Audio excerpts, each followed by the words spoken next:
Welcome to Healthcare IT Today. I'm John Lynn, together with my colleague and friend Colin Hung. The world of technology and healthcare are ever changing in new and novel ways, and that's why we love this stuff. So join us as we discuss the latest healthcare and health IT news, meshed together in new ways, which help generate ideas and new perspectives.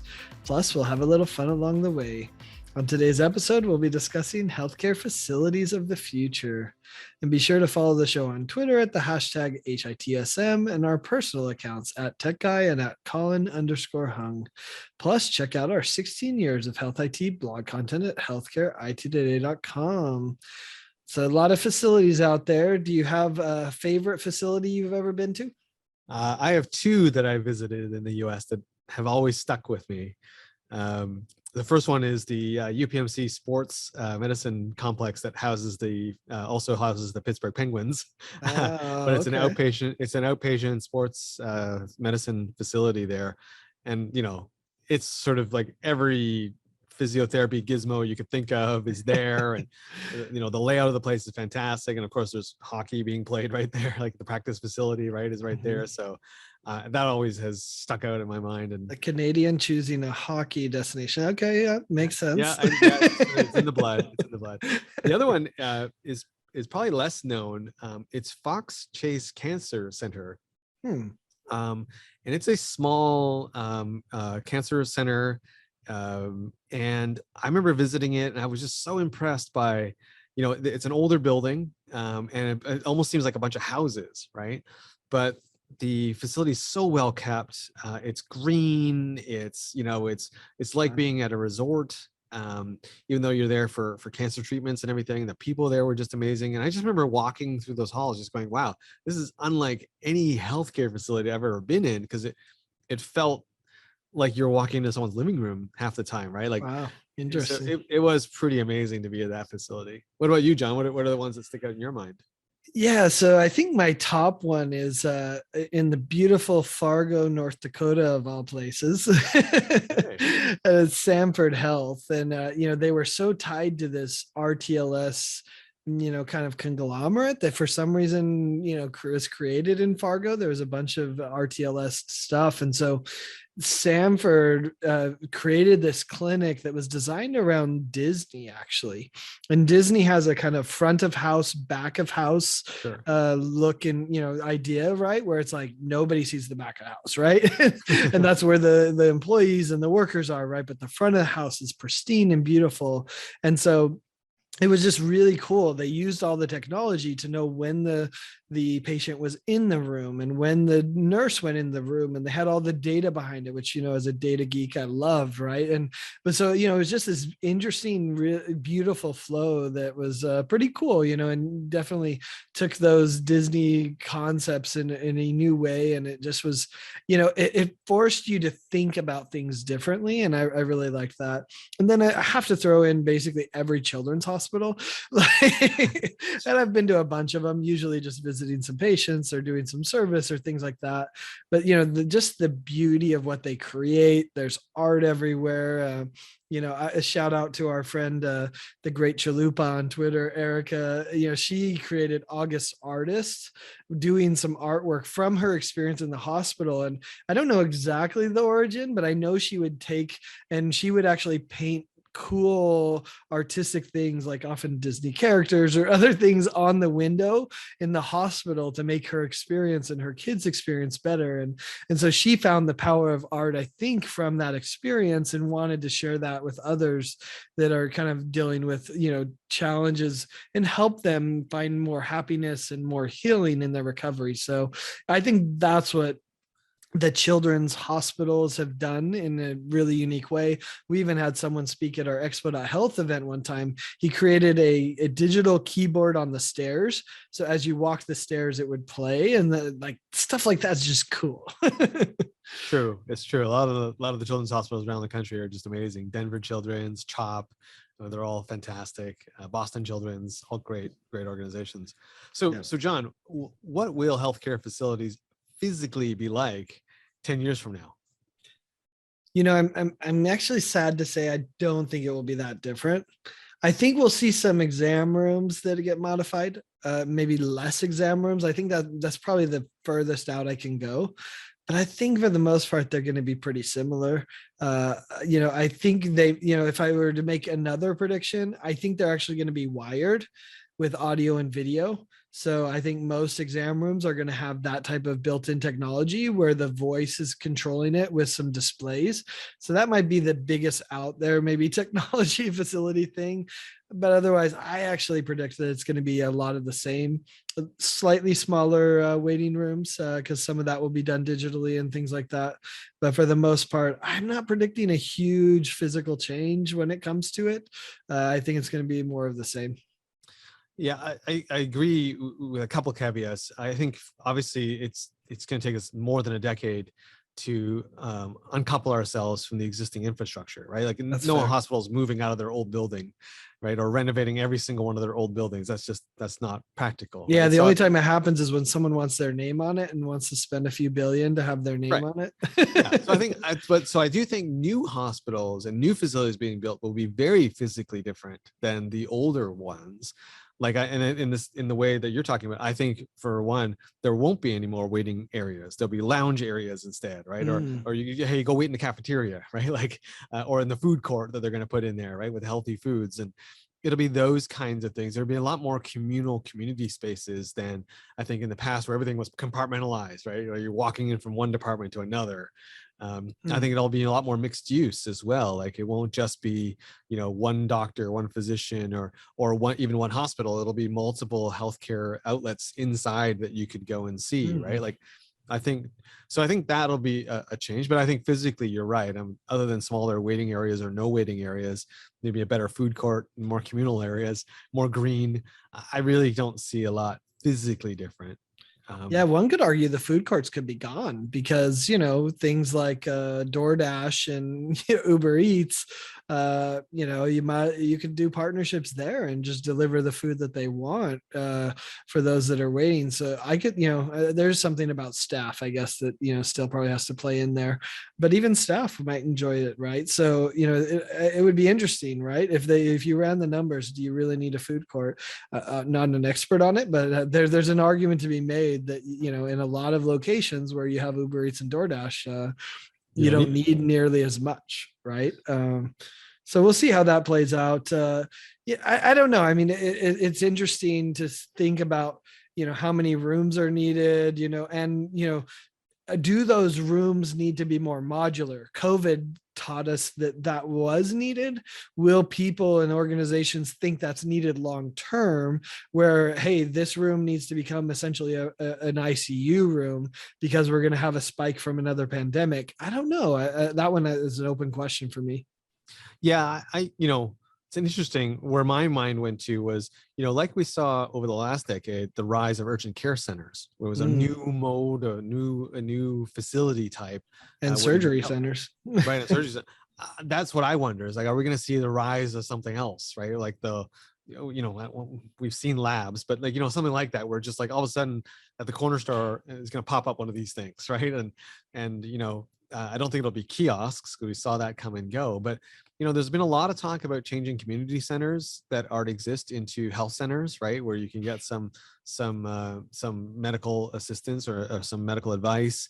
It would talk about turning our libraries into those kinds of things as well. So I wonder if we're going to see the rise of some new kind of facility that we're just not anticipating, right, based on the needs of communities.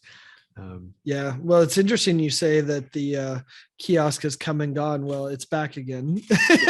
Sure. I actually just got a pitch, this last week or so. I think it's Unidoc Health. They have the H3 Cube, and it's interesting. It's built almost with military type power and precision, but it can be portable. It can be built in. It's a bit modular, so it's different than the ones that have failed in the past. And it'll be interesting to see, will they, have they finally cracked that nut of putting the telehealth in the fire station in a rural environment where you need to, have some healthcare, but you don't have the setup. So I don't know. Like you said, it's come, it's gone, it's back again. It's Will back it again. stay? Right.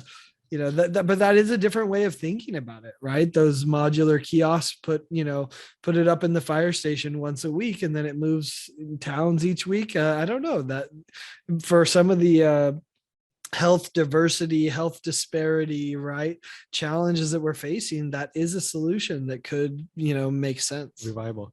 Well, and so along those lines, John, what do you think some of the services that patients will be getting at healthcare facilities 10 years from now? Is it going to be much different? Is it going to be the same?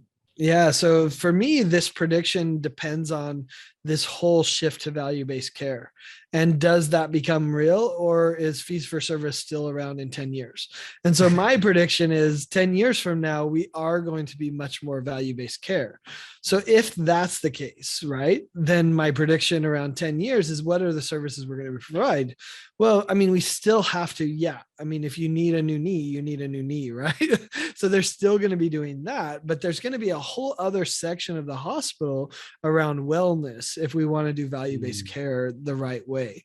And so, I don't know, one could argue that could be pushed to ambulatory care, or to your point, a new facility that's based on wellness, that you're like, oh, I don't want to go to the hospital because that has all the sick patients, but I want to go to this new wellness center. Maybe it's a new building at the hospital. I don't know, but there you could see where it's focused on keeping you healthy, right, as opposed to just treating your chief complaint or doing a surgery or whatever it might be. Right. I totally agree. I think the healthcare facility of the future includes a yoga studio. It includes physiotherapy place where you can go do some exercises together, right? It might include a telehealth station, right? That where maybe the doctor you couldn't see, or the specialist you can't see is going to see you there, and you go to your regular doctor, or the specialist, or the specialist. Yeah. Like, I wish I could say this is it is a new revelation to me, only because, recently I had the chance to attend a direct primary care conference, the HINT Summit. And these were some of the things that people were talking about. Like these physician owners of these practices were like, I want to open a gym next to and make it part of my practice.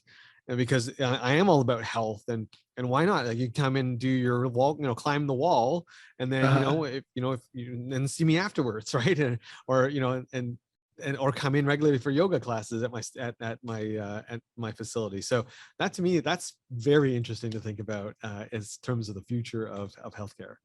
I mean, it's funny you say that. What was it, 5 years ago, when I was a patient at ZDog MD's Turntable Health in Vegas, he literally had a bunch of that, like, right, where they were offering yoga and classes and diet classes, exercise, etc. So, he was ahead of the curve, which is always a problem with entrepreneurs, right? Timing matters as much as ideas often, but yeah, I mean, it is interesting to think about, what does it take to create a wellness situation as opposed to just treating chief complaints. The problem is that's such a mindset shift, right? So if I'm arguing the other side, which, I guess I'm going to argue against myself, is that we are kind of addicted to the fee for service model. And we're addicted to that mindset, and changing that mindset and changing our addiction to fee for service, budget, pricing, et cetera, is going to be a challenge. So I think that's the thing that will fight against us in this regard. Hey, if you're just tuning in, you're listening to Healthcare IT Today with John Lynn and Colin Hung. Today, we're looking into our crystal ball and talking about healthcare facilities of the future. So, John, let's get to the one that I know people are like, Colin, John, you're a health IT.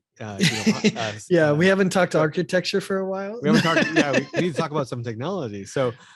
So what technologies, John, do you think will be prevalent in the exam room in the future?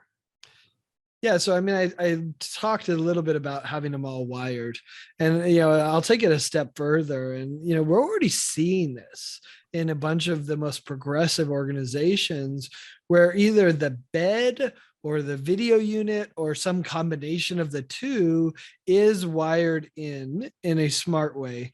I mean, I did an interview with Evidion doing their solution, which is fascinating. He highlighted something that I think is just worth repeating, which is, why is the nurse answering, hey, I need a drink, or I need another blanket? Like, that is the wrong person to be doing that, right? Like, the housekeeping staff could do that just as easily, or the food and beverage staff, they could do that just as easily, and costs quite a bit less than a trained RN that's had how many years of school, right? So Absolutely. when you look at it, it's like, oh yeah, that type of stuff is such low hanging fruit, right? Let alone 10 years from now, hopefully we're doing much more advanced things in technology with sensors that understand, how is your health, whether the sensor's in the bed, whether it's some LiDAR system, which, by the way, all of these are available today.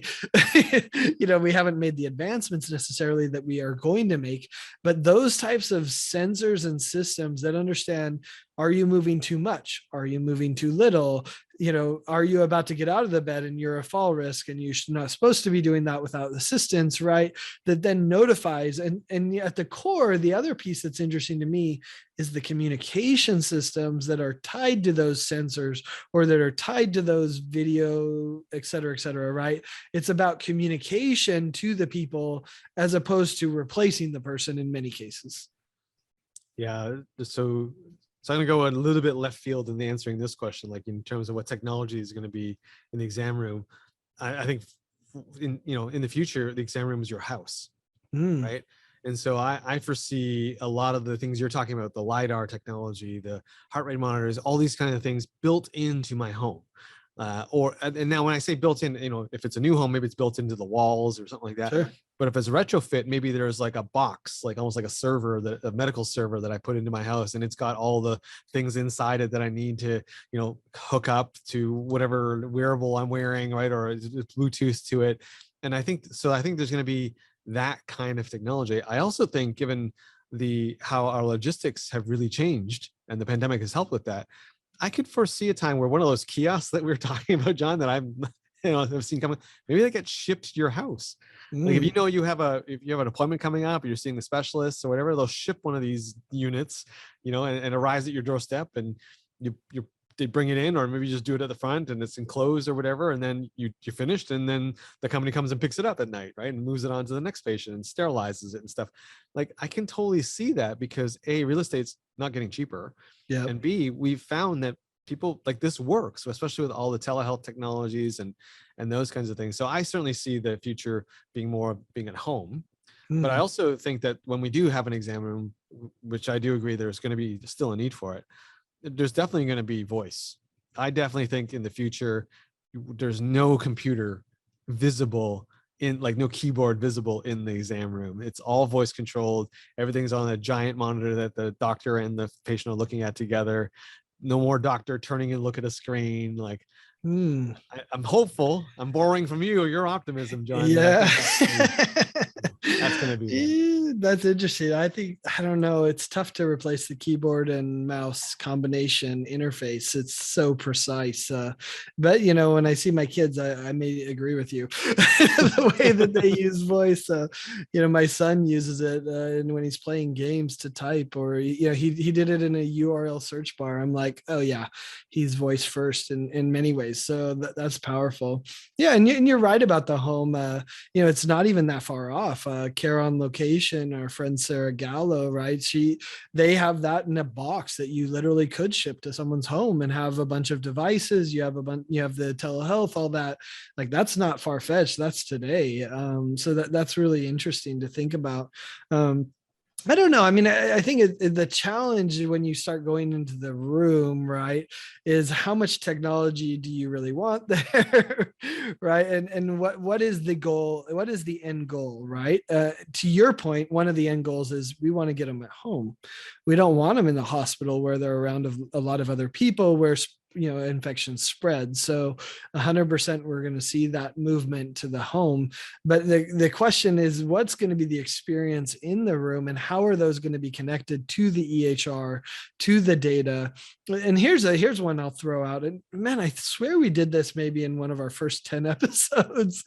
But imagine you have all those sensors at home, and it predicts you're going to have a heart attack and that you need a stent, and then you're going to automatically be scheduled for a visit, and you're going to show up to the hospital and you're going to check in virtually because you already have your RFID in your phone that knows that you're here and that you're here for a stent.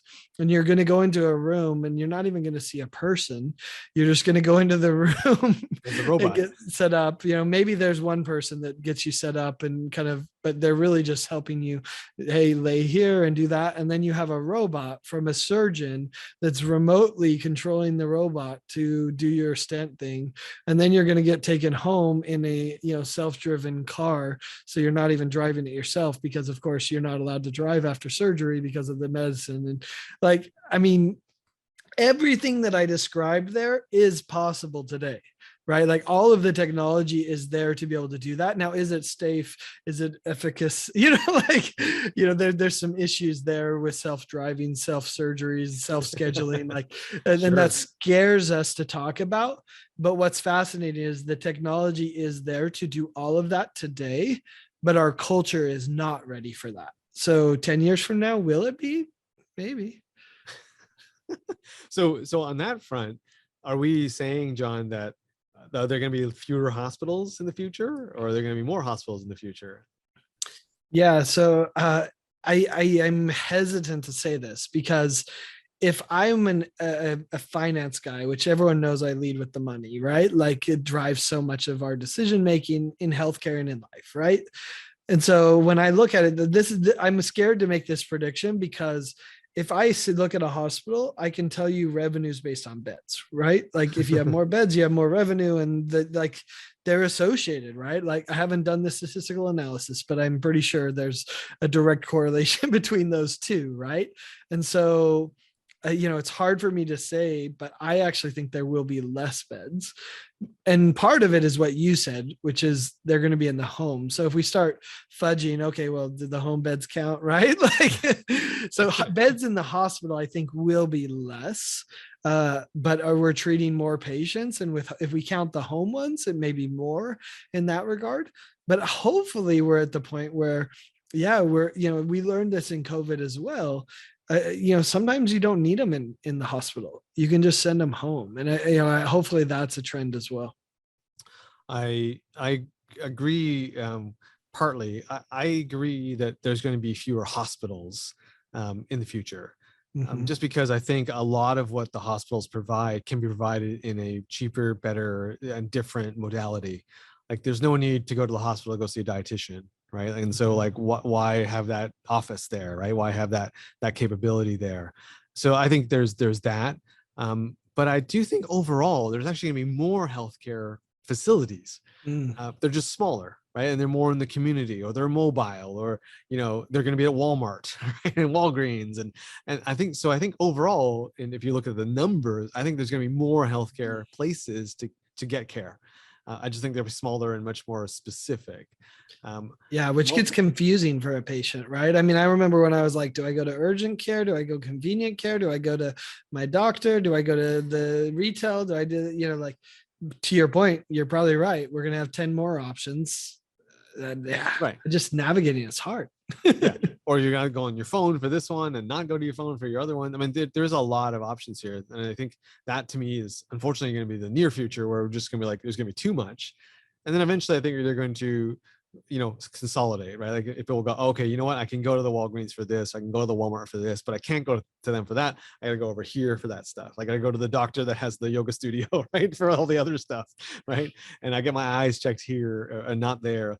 So I think that will happen. I also think, as we know, there's just going to be hospitals that aren't really hospitals. I don't even know if we can call them that, right? Where there's no beds in it at all, right? Like, it's just an OR center. There's like an OR and that's it, right? Like, and it's got a recovery center, right? And which isn't a bed, right? Like, that's fair.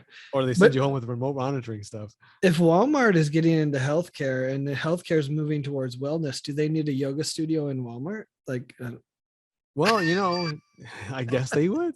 John. Hopefully not next to the chip aisle. That's not a good combination. But although I gotta say, I can't imagine. Can you imagine the marketing for that? Come to Walmart, do yoga. I'm pretty sure do it's yoga, do some shopping. Like, there's babysitting at the yoga studio for the kids. And I wonder if, and I wonder if physiotherapy is like you can go help stock some shelves. Right? Like that's the physio. It's the Airbnb of stocking shelves.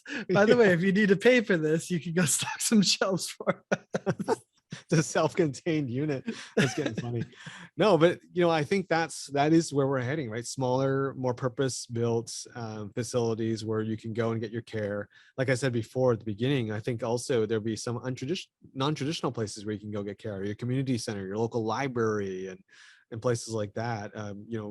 I think those in your grocery store, right? Like I think those are going to be possibilities of places where you can get care in the future. Yeah. Well, to your point, the gym is an interesting one. They continue to expand.